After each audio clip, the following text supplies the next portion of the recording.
চাঁদপুর কুমিল্লা আঞ্চলিক সড়কের হাজীগঞ্জ অংশে সড়কের পাশে গড়ে উঠেছে ময়লা আবর্জনার বিশাল স্তূপ। এতে একদিকে যেমন নষ্ট হচ্ছে সড়কের সৌন্দর্য, অন্যদিকে দুর্গন্ধ ও ময়লার কারণে ভোগান্তিতে পড়েছেন পথচারী ও স্থানীয় বাসিন্দারা। সড়কের পাশে এমন বর্জ্য জমে থাকলেও কার্যকর ব্যবস্থা না নেয়ায় ক্ষুব্ধ স্থানীয়রা। চাঁদপুর থেকে শরীফুল ইসলামের পাঠানো রিপোর্ট। এ যেন ময়লার ভাগাড়। চাঁদপুর কুমিল্লা আঞ্চলিক মহাসড়কের হাজীগঞ্জ অংশে অন্তত আধা কিলোমিটার এলাকা জুড়ে জমে আছে ময়লা আবর্জনার স্তূপ।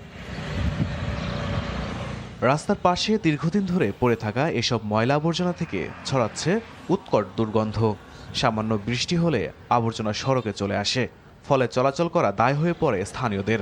পাশাপাশি এসব থেকে জীবাণু ছড়িয়ে পড়ার আশঙ্কাও রয়েছে। ময়লার গন্ধের কারণে স্কুলে যেতে পারি না, নাক বন্ধ করে স্কুলে যেতে হয়। দোকানে কাস্টমার বসতে পারতেছে না গন্ধের জন্য। এগুলা অনেক বাজে গন্ধ। এখানে হাজীগঞ্জ পৌরসভার লোক এগুলো কোনো হস্তক্ষেপ করে না। এগুলা অনেক কাছের কারণে আমরা রাস্তা করে চলতে পারি না। এসব দেখাশোনার দায়িত্ব যাদের, তারা বরাবরের মতোই আশ্বাসের বাণী শোনালেন। প্রতিষ্ঠার পর থেকে অদ্যাবধি কোথাও স্থায়ী ডাম্পিং ইয়ার্ড বা ময়লা আবর্জনা ফেলার জন্য স্থায়ী বন্দোবস্ত করা যায়নি।